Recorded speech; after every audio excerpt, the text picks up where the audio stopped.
This week on What's Good Cape Cod, we talk about all things spooky. I'm Sarah Lapsley Martin. And I'm Katie Clancy, and welcome back to What's Good Cape Cod, where we show you Cape Cod through the eyes of a couple of locals. And every Tuesday, we drop a new video that tells you about a person, place, and thing we think you should know about. Yes, and everything this time is going to be spooky. Halloween episode. It's fun. This has been really fun to put this one together and surprisingly easy. There's so much. There is lots to choose from. So, but we decided that the spookiest person we could think of on Cape Cod is who, Sarah? Edward Gorey. So we think he's spooky. I mean, he is known around the world. For people that don't know him, he is an American writer, a Tony Award-winning costume designer, and he's noted for his illustration book. So he has like, what would you call it? Like kind of like pen and paper illustrations. Pen and ink, yeah. Pen and ink. And they're very dark and grim and spooky illustrations. My daughter would say they're spooky. That's her word. Yes. But they're very dark illustrations. And so his stories have like secrets and vanishings. And even if they like start out normal, a disaster lies on the next page. And there's a lot of death in there. He was not into happy endings or heroes or all of those, things that people like reading about. Almost everyone ended up as a victim in his books. And really the children are the ones that we remember the most. Right. What's that quote that you didn't want to use, but I think is hilarious? Oh, yeah. One of his quotes, this is from the website, is, "I've been murdering children in my book for years." So one of his most well-known books was the Ghastly Chrome Tiny's book. It said things like— It's an alphabet book, Sarah. There's nothing terrible about it. Right. It's an alphabet book, but this is how it starts. A is for Amy, who fell down the stairs. B is for Basil, assaulted by bears. So the demise of 26 unfortunate children, and it amuses readers and horrifies them at the same time. It's just, he was very eclectic, very funky dressing. He was a cat owner. He had like 6 cats. He liked being different, And the really cool thing is that he lived here towards the end of his life in Yarmouthport on Strawberry Lane. It's now a museum. So it's the Edward Gorey House Museum, but that was his actual house that he bought in 79.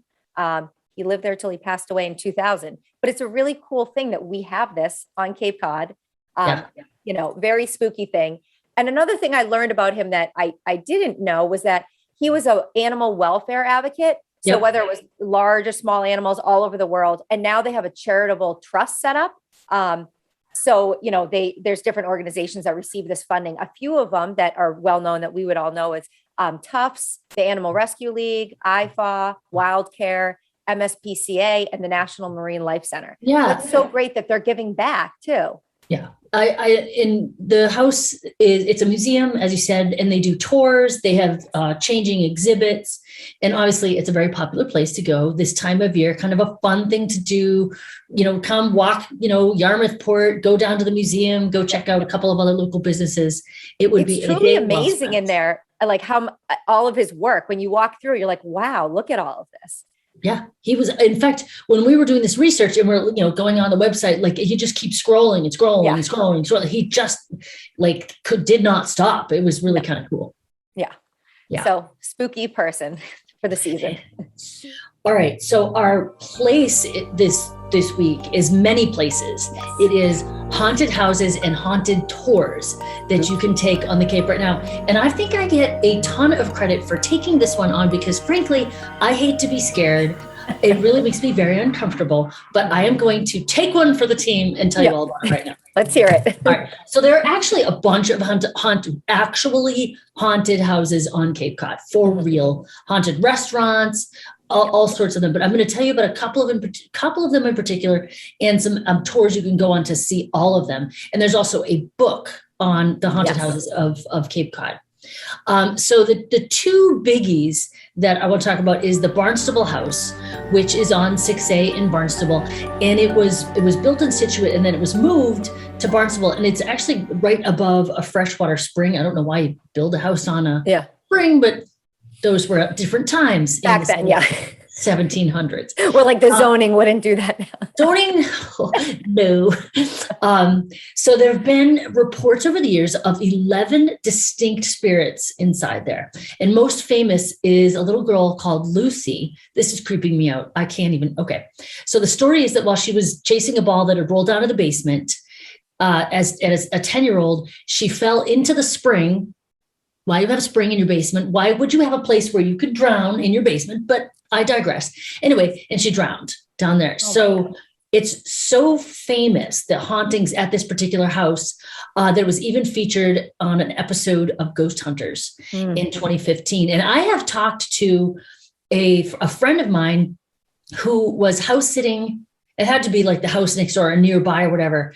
And crazy, weird, unexplained things happened all night. He was like, I'm out. Clearly someone else can handle this. Like just really spooky, weird, like ghosty things. The other one that I want to talk about is the Orleans Inn. So it's a restaurant, Orleans Waterfront Inn, technically, right on the cove there. It has reportedly been haunted for years. And this one's kind of funny. It's haunted by a naked lady. And it's because the naked lady is there because at one time the Orleans Inn was a brothel. Oh, makes sense. Yes. And so she was employed there and she was moited in the 20s, I believe. And so they call her Hannah. They don't have a reason. They don't actually know who the spirit belonged to. But one time, funny story, someone was driving by the restaurant at night and looked up in the window and there's like this naked woman up there. And they were reported, they called the restaurant. They're like, hello, you might want to know there's a naked lady walking around in front of a window up in your restaurant. And they're like, there's nobody up there. It's totally empty. That's Hannah. And they're like, okay. Like, wow. Super creepy. Yeah. Yeah. And also I'm told that the Old Yarmouth Inn is haunted. I don't know. Have you heard that? I have as well. Yeah. Yeah. And I think they're also in the book. Yeah. That's a great book. Well, I'll just take your word for it. So those are just three of like examples of haunted houses that are out there, for real, legit haunted houses on Cape Cod. And that's just some of them. There's so many more. So there are tours that will take you around to go see some of these. And there's one in Barnstable Village, and it is hosted by the Cape and Islands Paranormal Research Society. So they have two different kinds of tours. One tour, they bring a digital EVP recorder. Yeah. What does EVP stand for? I don't know, but they're trying to capture the voices of the spirits and but they also do one without the EVP, but they're nighttime tours. They do one by the Barnstable Tavern, where a longtime feisty spirit resides at the old jail, which dates to the 1690s, and they say that's haunted by former prisoners. And being in the old jail anyway, just that setting, I mean, is spooky right there. Yeah. I agree. No, thank you. But I know I can totally get why some people love it. P-Town also has a ghost tour, a 90-minute walking tour of Provincetown haunted places, haunted and obscure history of Provincetown. This is a sad one. One of the ghosts that they find often is a woman who's walking the higher parts of the house, forever watching for her son's ship to return. That is sad.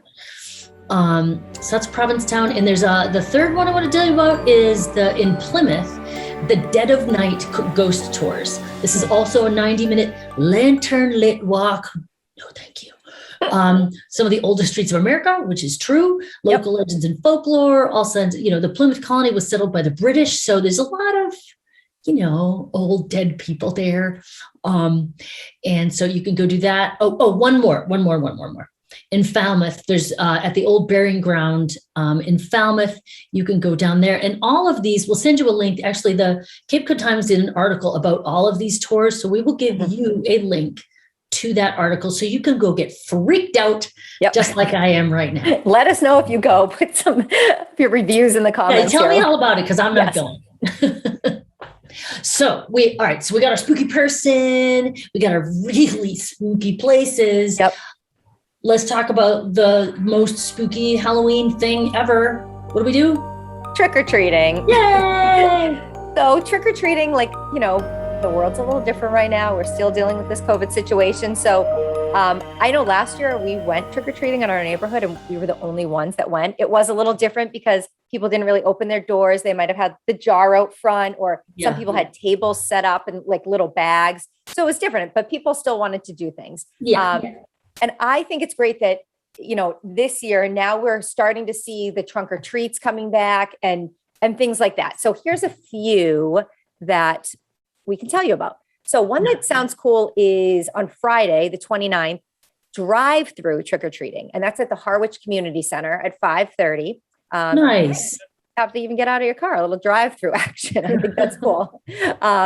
Saturday, there's a not so scary Halloween event by Barnstable Rec. Saturday's like a ton of stuff. You guys, sorry to interrupt you, Sarah, but I want you guys to get your pen ready. There is so much stuff going on.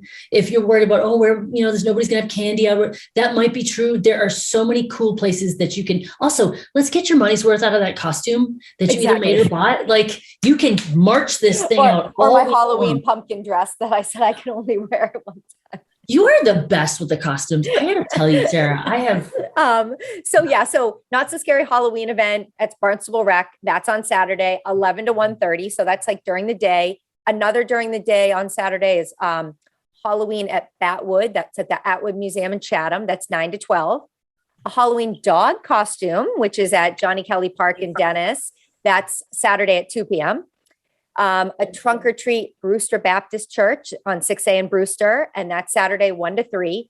Then Sunday is actually Halloween, and so we've got more events then. So a Halloween costume parade, that's in Barnstable Village, 10:30 to 11:30. We have a trunk or treat at the Old Village Store in West Barnstable. That's from 4 to 6. Falmouth Neighborhood Halloween Parade, that's at 5 p.m.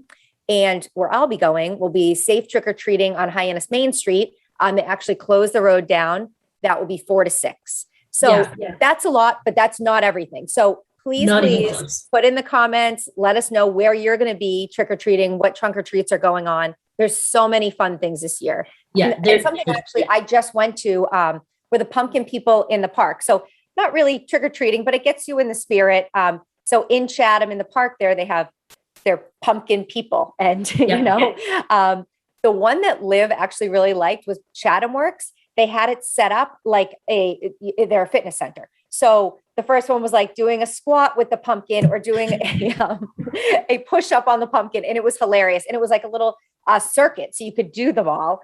There was one with the library that had like the pumpkin as the Grinch and Winnie the Pooh. And there was a bartender from the Squire. There were so many different ones. So go visit that as well. Everyone doesn't need candy. Super fun. Yes, they do. Yeah. I end up with too much candy from Liv. Oh, I can help you with that. Yeah. So I think that's it. Is that it? I think that's it for today. Yeah. Okay. All right. So now you know what's good Cape Cod. If you're watching on YouTube, hit the subscribe button, but also hit the bell so you get notified every time we drop a new episode. And if you're looking for more information about anything we talked about in this video or past videos, visit our website at whatsgoodcc.com. Happy Halloween, everyone. Happy Halloween.